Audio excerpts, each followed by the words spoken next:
मीला सलाहुद्दीन से मिलने आती है। थकी हुई और भर्राई आवाज में कहती है कि कीरक में दाखिल होने का सिर्फ एक ही रास्ता था।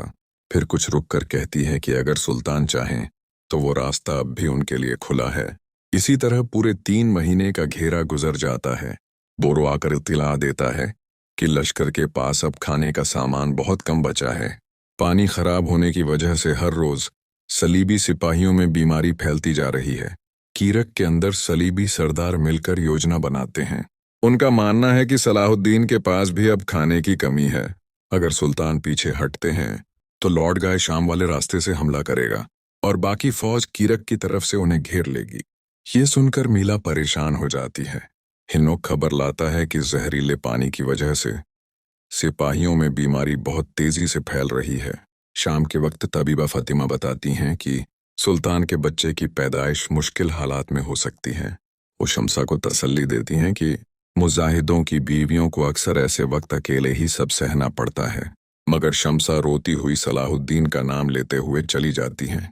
कैंप में सुल्तान काराकुश से कहते हैं कि सुरंग के जरिए हमला करने से पहले वो चाहते हैं कि किले के अंदर बीमारी और फैले। उसी लम्हे दूर से धुआं उठता दिखाई देता है। सुल्तान पूछते हैं तो खलील बताता है कि सलीबी बीमार लोगों को आग में झोंकना शुरू कर चुके हैं। ये सुनते ही सलाहुद्दीन काराकुश को फौरन हमले का हुक्म दे देते हैं। मौसुल में कैमाज का काजी फजिल से कहता है कि सलाहुद्दीन 3 महीने से कीरक फतह करने की कोशिश कर रहे हैं, लेकिन अब तक कामयाब नहीं हुए। तो ऐसे में अय्यूबी रियासत को कैसे तस्लीम किया जाए? लंबी बहस के बाद काजी फाजिल अपने साथियों के साथ मायूस लौट जाते हैं। दूसरी तरफ काराकुश सुरंग खोद रहा होता है कि अचानक सामने से बाजंतीनी कमांडर हमला कर देता है। किले के अंदर जद कहता है कि अब सलाहुद्दीन की आखिरी उम्मीद भी खत्म हो चुकी है। सब मिलकर एक पुख्ता योजना बनाते हैं जिसमें बालिन तीर बरसाने की जिम्मेदारी लेता है। कैंप में सलाहुद्दीन भी अपनी चाल चलते हैं। वो जानबूझकर पसपा होने का ऐलान करते हैं ताकि सलीबी उन्हें पीछे हटता देखकर पीछा करें और उसी वक्त बोरो अपने साथियों के साथ किले पर सीधा हमला करे। मौसुल में ज़ैनब कैमाज के पास आती है।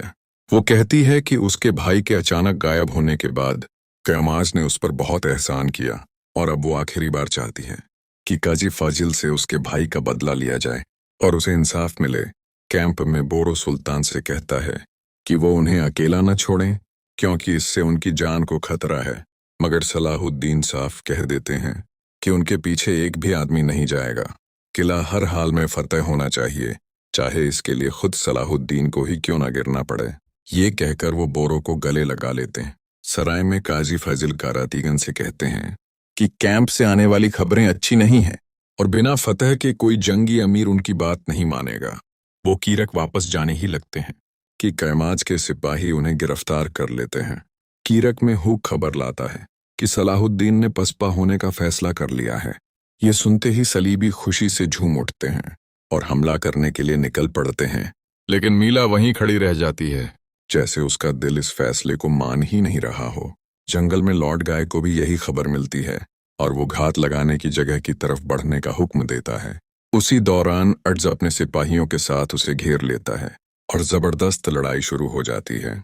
एक मंजर में बोरो सावधानी से आगे बढ़ रहा होता है कि बालिन उसे देख लेता है और उसके पीछे चल पड़ता है।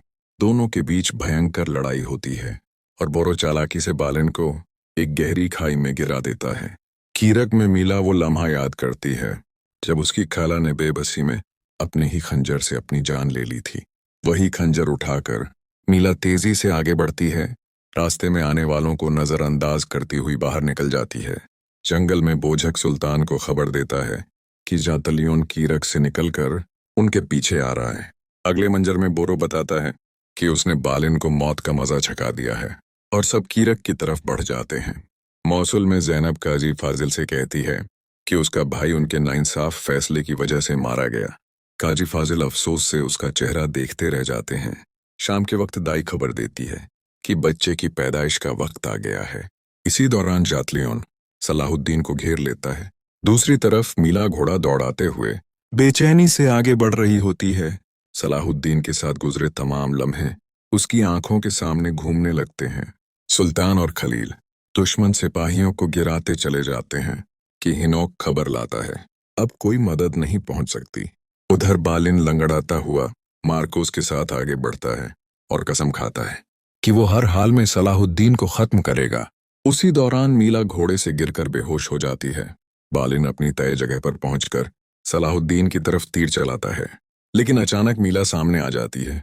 तीर सीधा उसके दिल में उतर जाता है। हर तरफ मीला की चीख गूंज उठती है। चातलियों के सिपाही उसे उठाकर ले जाते हैं। बोरो को आता देख बालिन पीछे हट जाता है। मीला आंखें बंद कर लेती है और सलाहुद्दीन गहरे सदमे में डूब जाते हैं। उधर शाम में शम्सा और फातिमा नन्हे अली का स्वागत करती हैं। जब जातलियोन और बालिन कीरक लौटते हैं तो किले की फसील पर अय्यूबी परचम लहरा रहा होता है। शिकस्त खाया लौट गए खामोशी से किले को देखता रह जाता है।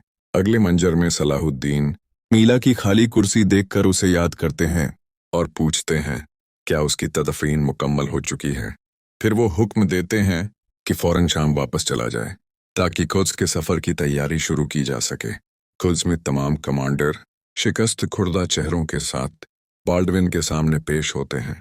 बाल्डविन कहता है कि अब सलाहुद्दीन से सुलह के सिवा कोई रास्ता नहीं बचा। गुस्से में जातलियोन कह बैठता है कि अगर बच्चा बादशाह बन जाए। इतना कहते ही बाल्डविन उस पर कोड़े बरसा देता है। मोसुल की जिंदान में काजी फाजिल वो लम्हा याद करते हैं जब जैनब ने कहा था कि उसका भाई खजाना नहीं चुरा सकता। उसी वक्त जैनब जिंदान में आती है।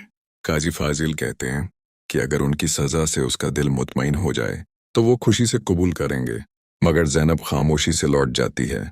आखिरी मंजर में सलाहुद्दीन अपने बेटे को गोद में उठाते हैं और दुआ देते हैं कि वो दीन का खादिम बने।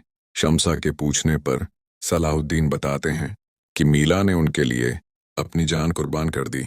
ये था आज का एपिसोड।